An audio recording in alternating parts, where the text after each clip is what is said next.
మీరు ముఖ్యమంత్రి కాపులు కాంబినేషన్ వచ్చింది కాబట్టి సునీల్ కుమార్ గారు నేను ఒక ప్రపోజల్ ఇచ్చారు.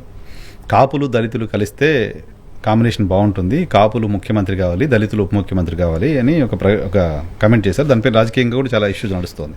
సో ఆ కమెంట్ని మీరు ఎలా చూస్తారు? ఫస్ట్ పాయింట్ ఏంటంటే, ఇలా కాస్ట్ రిలేటెడ్గా అనేది కనుక మనం తీసుకుంటే single largest community in Andhra Pradesh is Mala community. మొత్తం ఎంటైర్ పాపులేషన్లో అంటే ఈచ్ కాస్ట్ ఒక కాస్ట్గా మనం తీసుకుంటే కనుక సింగిల్ లార్జెస్ట్ కమ్యూనిటీ వచ్చి 9.89%, అంటే నియర్లీ 10% ఉన్నటువంటి community Mala community. Second place Kapu, third place Madiga, then Yadava, ఆ తర్వాత రెడ్డి, ఆ తర్వాత ఇంకా వేరియస్ కమ్యూనిటీస్ ఉన్నాయి. So this is how. అయితే సిమిలర్ కాస్ట్ని కనుక కలుపుకుంటే, లైక్ ఇప్పుడు కాపుతో పాటు ఒంటరి, బలిజ, తూర్పు కాపు కూడా కలిపితే they are coming to 13% okay. So ఆ విధంగా మేమంతా కాపులమే, మేమంతా ఒకటే కమ్యూనిటీ అని వాళ్ళు క్లెయిమ్ చేస్తూ, సో దే ఆర్ పోజింగ్. అంటే రియాలిటీలో బిలో 14% ఉన్నారు, బట్ పబ్లిక్గా మేము 19 ఉన్నాం, 20 ఉన్నాం అని చెప్తున్నారు. It's not true. Okay, they are 14 that's all. Max is 14. Then అలాంటప్పుడు సిమిలర్ కమ్యూనిటీస్ అంటే ఇప్పుడు షెడ్యూల్ కాస్ట్లో ఉన్న కమ్యూనిటీస్ అన్ని తీసుకుంటే ఇట్ ఈస్ క్రాసింగ్ 19%, అంటే యావరేజ్గా 20% ఉంటారు, ఇంక్లూడింగ్ ద క్రిస్టియన్, హిందూ, అన్ని రిలీజన్స్లో ఉన్న వాళ్ళు కలుపుకుంటే. So 1/5 of the population are this schedule caste కమ్యూనిటీస్లో ఉన్నవాళ్ళు. సో అలాంటప్పుడు మరి democracy means what? Majority means what? Numbers. So numbers speaks democracy. కాబట్టి అలాంటప్పుడు ఖచ్చితంగా విడిపోయిన ఆంధ్రప్రదేశ్కి ముఖ్యమంత్రి షెడ్యూల్ కాస్ట్ నుంచి అవ్వాలి, if you go by majority and if you go by community, because they get the precedence. First అవకాశం వాళ్ళకి రావాలి. As for democracy, as for numbers మొదటి అవకాశం రావాలి. అప్పుడు ఎస్సీస్ నుంచి ముఖ్యమంత్రి అయితే కాపుల నుంచి ఉప ముఖ్యమంత్రి రావడం అనేది సమంజసం. ముఖ్యమంత్రినా ఇంకా వాళ్ళు ముఖ్యమంత్రి దాకా రావచ్చు. అంటే మీరు ఈ కాంబినేషన్ వెళ్ళినప్పుడు సునీల్ గారి కాంబినేషన్, మరి ఆయన ఎందుకు మాట్లాడుతారు? అది is not a political party, main political. అదే అంటే ఒకవేళ ఆ డైమెన్షన్స్ లో కనుక మనం చూస్తే అది జరగాలి. సో అంటే ఇప్పుడు వేరియస్ రీజన్స్ ఉంటాయి కదా. ఒక పర్సన్ సీఎం అవ్వాలంటే ఎబిలిటీ, నాలెడ్జ్, ఎక్స్పీరియన్స్, పొలిటికల్ మెనేవరింగ్ ఇవన్నీ ఉంటాయి కదా. So 20% population backward communities, SC communities నుంచి ఉండి ఆ స్థాయిలో ప్రెజర్ చేయలేకపోతున్నారు సార్ పార్టీల పైన. డెఫినెట్గా కనీసం స్టేక్ తీసుకోలేకపోతున్నారు. చైర్ ఓకే, తర్వాత విషయం, స్టేక్ తీసుకోలేకపోతున్నారు. కేవలం ఈ వాట్సాప్లో మెసేజ్లు పెట్టుకోవడం, ఎక్కడైనా గొడవ వచ్చినప్పుడు అరుచుకోవడం తప్ప they are not able to yield any power, they are not able to command anything. అసలు ఫండమెంటల్ ప్రాబ్లమ్స్ ఉన్నాయండి. అదేమిటంటే ఒక న్యూన్యతా భావంలో ఉన్నారు ఈ కమ్యూనిటీస్. మేము చేయగలం అన్న కాన్సెప్ట్ లేదు.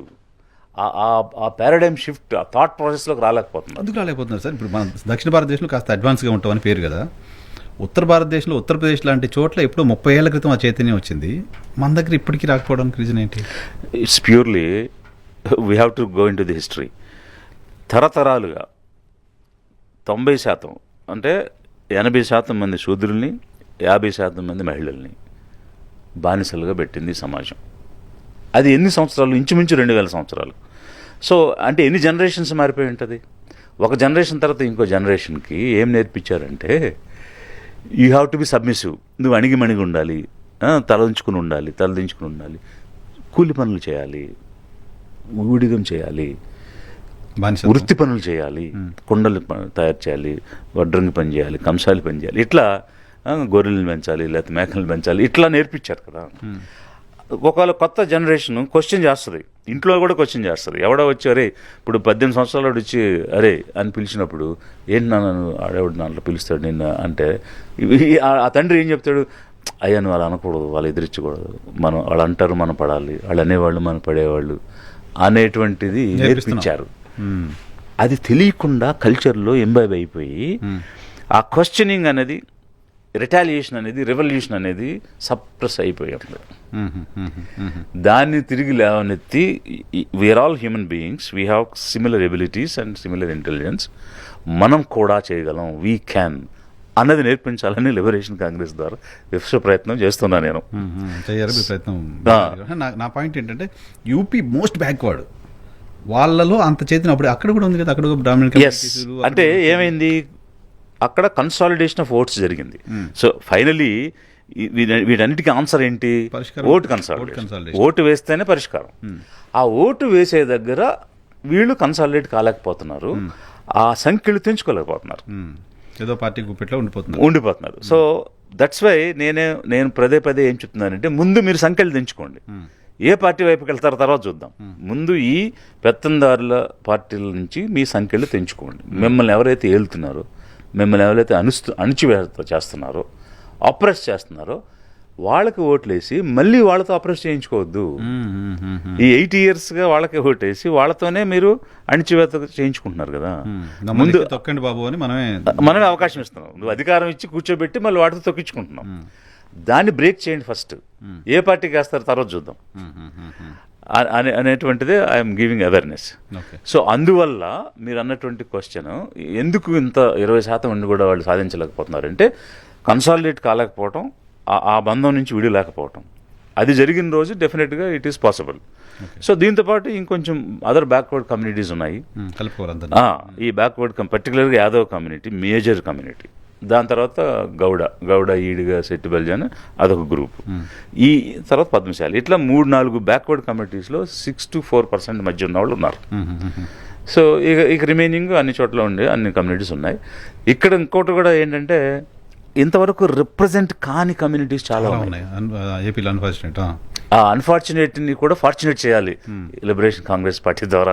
కాస్త కొన్ని కమ్యూనిటీస్కి వచ్చింది, అటువంటి బ్యాక్వర్డ్ కమ్యూనిటీస్ కూడా కాస్త పర్వాలేదు, అక్కడెక్కడ ఉన్నారు. ఏపీలో లేదు. సో అందువల్ల ఒకవేళ నిజంగా ఈ ప్రాతిపదికన జరిగితే ముఖ్యమంత్రి డెఫినెట్గా షెడ్యూల్ కాస్ట్ కమ్యూనిటీ నుంచి అవ్వాలి. సో మీరు సునీల్ గారి స్టేట్మెంట్ని కాంట్రాడిక్ట్ చేస్తున్నారు. అంటే కాంట్రాడిక్ట్ చేయడం అంటే అతను ఏ సందర్భంలో ఏ ఉద్దేశంతో అయితే మాట్లాడాడో తెలీదు, బట్ నేను మాట్లాడేది with backup of statistics. Okay.